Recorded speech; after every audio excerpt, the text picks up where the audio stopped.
ആദ്യ അന്വേഷണത്തിൽ ആവലാതിക്കാരനുമായി ബന്ധമുള്ളവരെ സംശയിച്ചാണ് അന്വേഷണം മുന്നോട്ട് പോയിട്ടുള്ളത്. CDR ശേഖരിച്ചവരിൽ നീ കേട്ടോ, CPM തിരുവനന്തപുരം ജില്ലാ നേതാവ് IP ബിനു, സോൻസോ നമ്പർ 2. കണ്ണൂരിലെ CPM നേതാവ് കാരായി രാജൻ, മനസ്സിലായില്ലേ? തിരുവനന്തപുരത്തെ ആശ്രമം കത്തിച്ചേന് കാരായി രാജൻ, സോൻസോ നമ്പർ. DYFIയുടെ നേതാവ് സുബിൻ, CPM വലിയ വിള ബ്രാഞ്ച് സെക്രട്ടറി ദിനേശ് എന്നിവരുടേതടക്കം മൊബൈൽ നമ്പറുകൾ CDR ശേഖരിച്ചിട്ടുണ്ട് എന്ന് എക്സിബിറ്റ് 6 കൊണ്ട് വ്യക്തമാകുന്നു. ഇനി അദ്ദേഹം ഈ അന്വേഷണ ഉദ്യോഗസ്ഥൻ പറയാണ്, ഇത് എന്ത് അടിസ്ഥാനത്തിലാണെന്ന് വ്യക്തമല്ല, അവരെ എങ്ങനെയാണ് കേസിലേക്ക് സംശയിച്ചതെന്നും വ്യക്തമല്ല, CD ഫയലിൽ രേഖപ്പെടുത്തി കാണുന്നില്ല, ഇത് കൃത്യമായ അധികാര ദുർവിനിയോഗമാണ്. അപ്പം എന്തായി പറഞ്ഞതിൻ്റെ അർത്ഥം? ഈ CDR പരിശോധിച്ചിട്ടുണ്ടെങ്കിൽ ഈ കേസന്വേഷണത്തിൽ അത് പറയണം. CDR രേഖ പ്രകാരം ഈ പരിശോധിച്ച നമ്പറുകളിൽ ഈ പറഞ്ഞ കാരായി രാജൻ ഉൾപ്പെടെയുള്ള IP ബിനു അടക്കമുള്ള എല്ലാവരും, IP ബിനുവിനായിരുന്നു മറ്റേ കേസ് കൊടുക്കാൻ നോക്കിയിരുന്നത്, ഏത് നമ്മുടെ AKG സെൻറ്ററിൽ പോകാൻ പറഞ്ഞതിൽ. അതിനുവേണ്ടി ഒരുപാട് ആ സാധനം നടന്നിട്ടുണ്ട്. അവസാനം എന്തായി?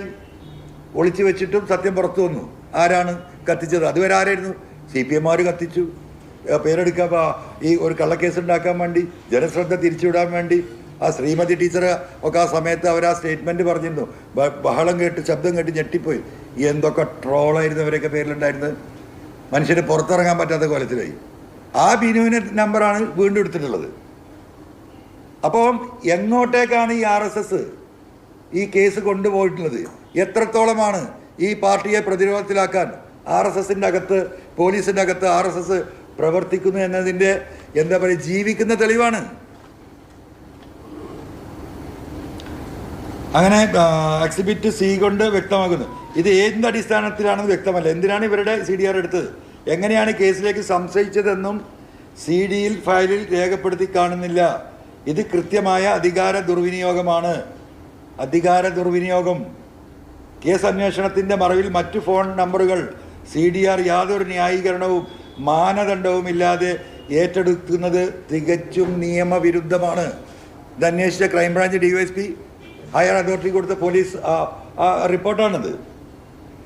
റിപ്പോർട്ടിനോടൊപ്പം എക്സിബിറ്റ് ഷാഡോ ആയി പിന്നെ ഈ പറയുന്നത് CCTV ഫുട്ടേജുകൾ പൂത്തി കേസിലെ കൃത്യസ്ഥലത്തിന് സമീപമുള്ള വീട്ടിലെ CCTV ക്യാമറ ദൃശ്യങ്ങൾ പരിശോധിച്ചതിൽ 27/10/2000 ഇവർ പരിശോധിക്കാൻ കേട്ടോ. ആ സമയത്ത് അതിലെ ബൈക്ക് പോയത് ഇവർ കാണുന്നുണ്ട്.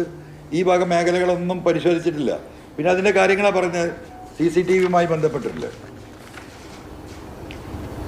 മറുപടിയിൽ പരാമർശിച്ചിട്ടുള്ള അത്തരമൊരു CCTV ഫുട്ടേജ് എൻ്റെ ഓഫീസിൽ ഹാജരാക്കിയിട്ടില്ലാതാകുന്നു.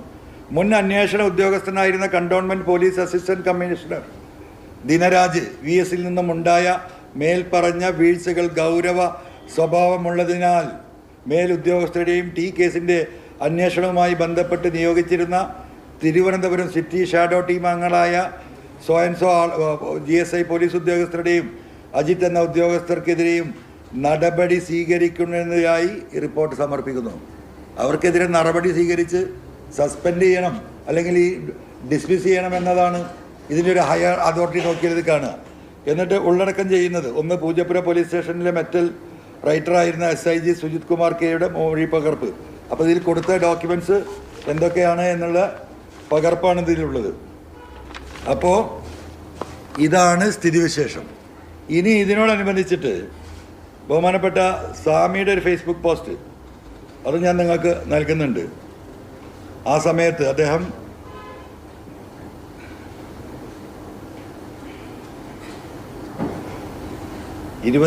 ഏപ്രിൽ സ്വാമി തിരുവനന്തപുരം കുണ്ടമൻ ഭാഗം സാളാഗ്രാമം ആശ്രമിച്ച് ഞാൻ അയച്ചെന്നാൽ പോലെ അന്നത്തെ അദ്ദേഹത്തിൻ്റെ പോസ്റ്റിൽ ഈ DYSP ഈ പറഞ്ഞതുപോലെ ഇതിൽ കള്ളക്കളി നടത്തിയിട്ടുണ്ടെന്നും അദ്ദേഹം BJPയുടെ ഏജൻ്റാണെന്ന് പറഞ്ഞിട്ട് അന്ന് സ്വാമി ഇട്ട അദ്ദേഹത്തിൻ്റെ ഫേസ്ബുക്ക് പോസ്റ്റാണ്.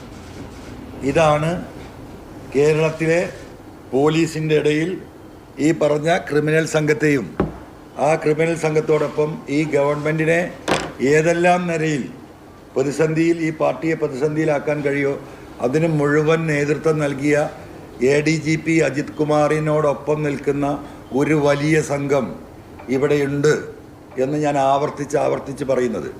ഇവിടെയാണ് പൊളിറ്റിക്കൽ സെക്രട്ടറിയുടെ പ്രസക്തി വരുന്നത്. പാർട്ടി ഒരു പൊളിറ്റിക്കൽ സെക്രട്ടറിയെ മുഖ്യമന്ത്രിയോടൊപ്പം നിയമിച്ച് അദ്ദേഹത്തിൻ്റെ പ്രധാനമായ ഡ്യൂട്ടി എന്താ?